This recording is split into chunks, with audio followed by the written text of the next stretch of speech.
cobraron por 5 años, fueron electos bajo la manta tutelar de Ollanta Humala y no regresaron nunca más, cosa que es, por decirlo menos, una estafa al pueblo arequipeño.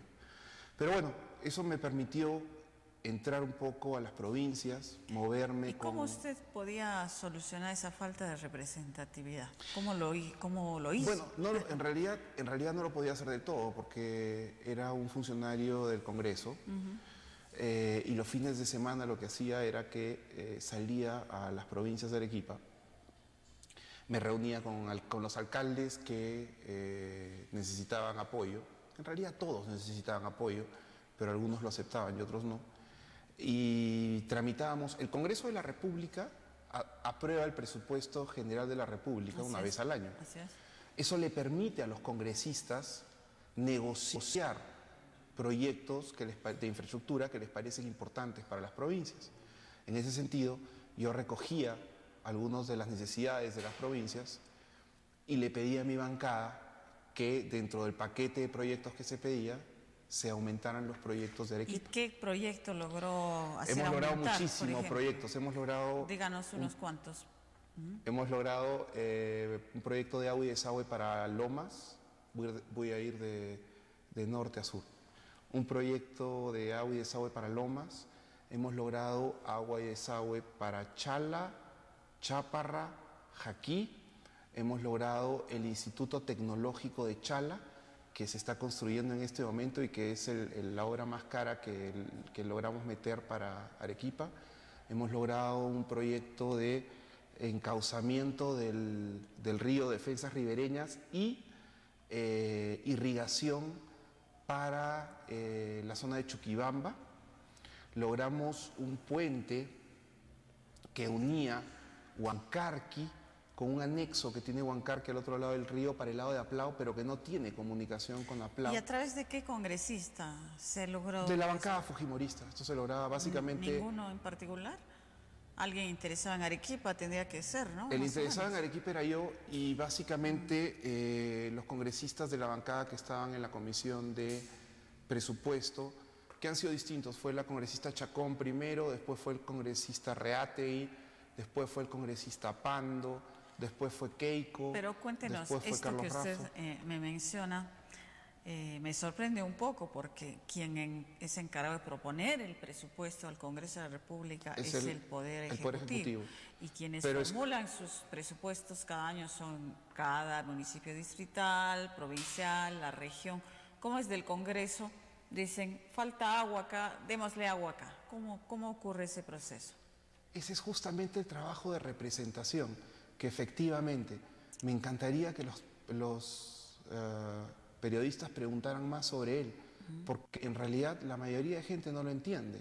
El trabajo de representación básicamente se basa, valga la redundancia, en regresar a tu provincia, entender la problemática de tu provincia, llevártela hacia los ministerios y hacia el Poder Ejecutivo e introducir dentro de la cabeza de los funcionarios que elaboran las distintas cosas las necesidades que estos pueblos tienen. Pues estaría sustituyendo al alcalde. Si fuera así, ¿para qué tendríamos alcaldes si los parlamentarios son los que van a gestionar las obras? ¿Usted está dudando que esto sucede? No lo dudo. Porque si lo duda, la verdad es que tiene un desconocimiento bien grande de la labor del Congreso. Pero en cualquier caso, no está sustituyendo, por supuesto que es su función. ¿Qué cosa es la función de representación? Le pregunto yo a usted. La función del Congreso es legislar. No, señorita. Planificar. La función es función del Ejecutivo. A ver, sí, usted, ¿qué otra función? Y esto está en la Constitución. El Congreso tiene 3 funciones fundamentales y hay que explicárselo a la población para que la población entienda. Está en la Constitución. A ver, díganos. El Congreso tiene 3 funciones. Legislar, representar y fiscalizar. Que en realidad no se llama función de fiscalización, se llama función de control político, que es muchísimo más amplia que la función de simplemente fiscalizar.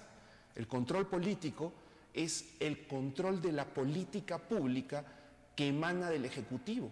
Entonces, en realidad, el legislador, que no es solo un legislador, sino un congresista, puede hacer muchísimo con sus herramientas de control político. País, señor Lucioni, porque no funciona la separación de poderes, porque no hay institucionalidad. Eso funciona en todos los países a tal nivel que en los Estados Unidos, eso funciona a tal nivel que en los Estados Unidos hay una institución que se llama el pork barrel, que es el presupuesto que maneja cada uno de los congresistas.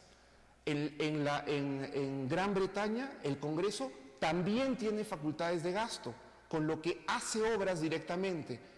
Todos los congresos del mundo que aprueban un presupuesto, señorita, tienen la capacidad de lograr obras para su población. Y esto hay que aplaudirlo. ¿Y qué pasa si el alcalde no quiere esa obra? O sea, ¿qué pasa si el alcalde no quiere esa obra? Entonces no se va a hacer, porque si es que el alcalde no quiere esa obra, no la va a ejecutar. Usted me decía, ¿para qué sirve el alcalde? El alcalde sirve para ejecutar la obra. El alcalde hace su requerimiento, hace su planteamiento, pasa por el código SNIP, va donde su congresista y le dice, oye, esto es lo que necesito.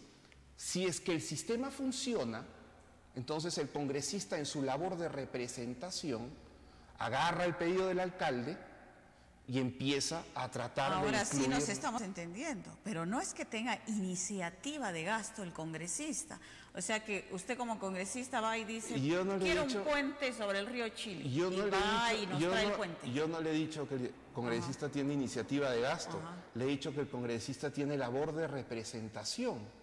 De defender a su respectiva circunscripción, que no le resten presupuesto, que le aumenten el presupuesto probablemente, ¿no? Llámelo como quiera, eso se llama labor de representación. De acuerdo. Y es justamente lo que estos 3 individuos que estafaron a Arequipa no han hecho. Entonces, estos 3 individuos no sé si habrán legislado, porque además la función de legislación hoy día en el Congreso también está limitada por un artículo del reglamento del Congreso que dice que los proyectos de ley se presentan por bancada. Entonces, individualmente el congresista ya no presenta proyectos de ley, sino que los presenta a las bancadas. De acuerdo, ya lo he entendido. Entonces, me imagino que eso obedece, por ejemplo, a la publicidad que usted tiene en los medios, que ofrece desde pistas y veredas, agua y desagüe. Efectivamente, obedece a eso y obedece a una cosa mayor aún, que es el hecho de que, efectivamente, el otro día he leído con gran ignorancia que criticaban eso. Y es que justamente esas son cosas, la mayoría de congresistas en realidad se pasan tanto tiempo en el Congreso sin entenderlo, que ni siquiera entienden bien cuál es su labor de representación. Entonces, quizá deberíamos de aprender un poco más de cuál es la verdadera labor del Congreso, entender un poco más cuál es la labor de los congresos en el mundo, para así, cuando un candidato al Congreso se siente al frente, podamos decirle, oiga, ¿y usted va a tener la capacidad de representar a Arequipa? ¿Usted va a poder tener la cintura y la muñeca? En el sentido de defender sus intereses, ¿no? Usted se refiere a eso, de representar, defender los proyectos que efectivamente puedan ser, pero no puede actuar por su cuenta, o sea, ofrecer como si fuera el candidato a presidente que va a hacer tales obras, o que fuera el candidato a alcalde. Mire usted, en realidad justamente en el tema de control político, y este es otro tema muy importante que tenemos que tocar, el congresista tiene la capacidad de fiscalizar, que no es fiscalizar, pero enterarse de cuál es la política pública sectorial en ciertas cosas. Por ejemplo, durante los últimos años y desde la salida del presidente Fujimori, la política de gasto en general del Estado ha estado concentrada en lo que yo llamo el centro de las ciudades. Se han dejado de lado a las provincias, se habla de populismo cada vez que se habla de pequeña obra pública, y esto ha hecho que las provincias estén cada día más abandonadas. No tienen agua, no tienen desagüe, no tienen títulos, no tienen carreteras, pistas y veredas ni decirlo. Los colegios no han sido equipados desde su construcción, y del año 2000 a la fecha el Internet ha avanzado muchísimo y tenemos que tener niños que tengan Internet. Entonces, la política pública que puede ser revisada por el congresista y presionar al Ejecutivo para que cambie el rumbo, sí, es muy importante. Claro, y lo pueden hacer. Y lo tenemos que hacer. Entonces, no podemos limitarnos a pensar en un congresista legislador. Creo que la tarea más fácil del congresista es parte de la legislación, porque el presupuesto se aprueba por una ley. El presupuesto se aprueba por una ley, pero no es solo legislación. En tu tarea de control político tú puedes ir donde el Ministerio de Transportes y decirle: oye, Ministerio de Transportes, ¿por qué no estás creciendo en estas zonas? De hecho, pueden llamar al ministro a que explique una de sus políticas o a cualquier funcionario. Pero no solamente llamarlo es una de las cosas. También puedes comunicarte con el ministro. Hay mecanismos de comunicación entre el ministro. De acuerdo, ¿no? Ahora sí le entendemos perfectamente. Bueno, vamos avanzando. ¿Cómo llega usted a ser candidato número 1 de Arequipa? Por ser amigo de Keiko Fujimori, dicen... El partido, sí, efectivamente. El partido me designó. El partido me designa como número 1. Yo tengo ya varios años trabajando en el partido. De hecho, estuve a cargo de la recolección de firmas en casi todo el sur del Perú. Estuve a cargo de la apertura de bases en gran parte de las provincias y de los departamentos del sur. Y la verdad es que para mí es un reto bien interesante ser congresista por Arequipa. ¿Desde cuándo está usted en política? ¿Indirectamente, trabajando en el Congreso? Bueno, el trabajo en el Congreso no es necesariamente estar en política, ¿no? Pero lo estaba haciendo en una bancada con una convicción política, ¿no? Sí, los fines de semana hacía trabajo político. Yo estoy en política. Mi primer recuerdo de entusiasmo político es cuando tenía 5 años, vivíamos en la avenida Bolognesi. Me acuerdo que se venían las elecciones del año 80 y me robaba las tizas del colegio para escribir, para dibujar los símbolos del partido que me gustaba. ¿Y quién era? ¿Qué partido le gustaba a los 5 años? Bueno, me imagino que era el que le gustaba a mis papás. En esa época creo que era el PPC. Creo que en esa época fui pepecista. Bueno, cuéntenos algo sobre usted. ¿Hasta cuándo vivió en Arequipa? ¿En qué colegios estudió? ¿Cuál es su carrera? Estuve en el Max Zule. Me fui en primer grado de primaria.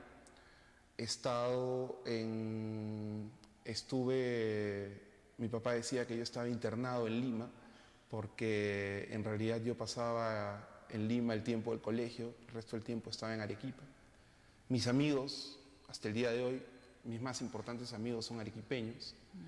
Y yo soy arequipeño, me siento arequipeño. Cuando terminé el colegio, me fui a los Estados Unidos a estudiar administración. Mi padre quería que regresara a trabajar con ellos. Y me cambié a la mitad a economía, que me gustaba muchísimo más. Terminé la carrera de economía y descubrí las ciencias políticas. Y es ahí donde descubro en realidad que tenía lo que se llama una vocación de servicio, ¿no? Ganas de hacer cosas para servir.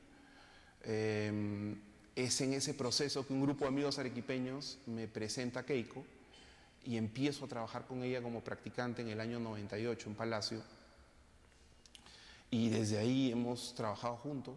Me convertí en alguien importante en general en la toma de decisión política en su entorno. Luego trabajé en una ONG que fundé con también un par de arequipeños, que se dedicaba a hacer investigación en temas legislativos. ¿Y cómo vivió usted esa época de la caída de Fujimori, el abandono del país? Fueron años bien difíciles. Las amenazas de Montesinos. Fueron años bien difíciles. Yo nunca fui cercano a Montesinos. Muy poco tiempo después de que empecé a trabajar con Keiko descubre, empieza a darse cuenta de lo que pasaba. Y Montesinos no era alguien mansito, ¿no? Fueron años difíciles. Fueron, sobre todo después de la caída del presidente, yo tenía 25 años.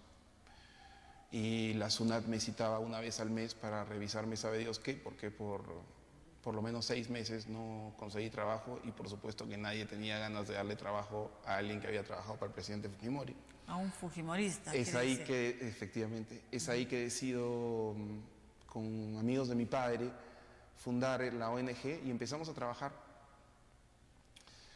Nos fue bien, logramos cambios en alguna legislación, mejorar la calidad de algunas leyes, revisar gran cantidad de proyectos de ley. Teníamos una publicación semanal en donde le pasábamos a las empresas del sector privado los proyectos de ley que estaban saliendo cada semana. En esa época el Congreso producía toneladas de legislación. Y entonces, nosotros facilitábamos el intercambio. ¿Y no le avergonzó, no le avergüenza aún ahora la gran corrupción que se albergó en el gobierno de Fujimori? Me parece verdaderamente patético lo que pasó, ¿no? Fuimos muchísimos los técnicos y profesionales que trabajamos para el gobierno, honestamente, y la verdad es que por lo menos es asqueroso lo que algunos cerdos, pues no tienen otra forma de ser calificado, hicieron. Por otro lado, también soy consciente de que se hizo muchísimo para el desarrollo del Perú y eso es lo que me mueve a seguir. ¿Y por qué está usted seguro, si eso es así, o por qué usted tiene seguridad que Keiko Fujimori y algunos quienes acompañan ahora a ella no participaron de esos procesos? Si tuviera alguna duda, no estaría acá. Pero ¿y por qué tiene la certeza? Porque los conozco a la gente con la que estoy trabajando, conozco a la gente del partido y espero no ser traicionado, porque en realidad sentiría que soy personalmente traicionado si es que hubiera un acto de corrupción. Y si el presidente Fujimori, con lo hábil que es, según esta teoría, se dejó engañar de esa manera por Vladimiro Montesinos, ¿no corremos el mismo riesgo con Keiko? Que tenga su propio Montesinos, que la engañe. Lo que pasa es que Keiko trabaja de una manera distinta. Keiko es bastante más abierta y está rodeada de muchísimos más círculos. Escucha muchísimo a la gente, aunque el presidente escuchaba mucho también, pero creo que cometió el error de no tener suficientes ventanas hacia la realidad. Es bien interesante porque cuando trabajas en Palacio te das cuenta que es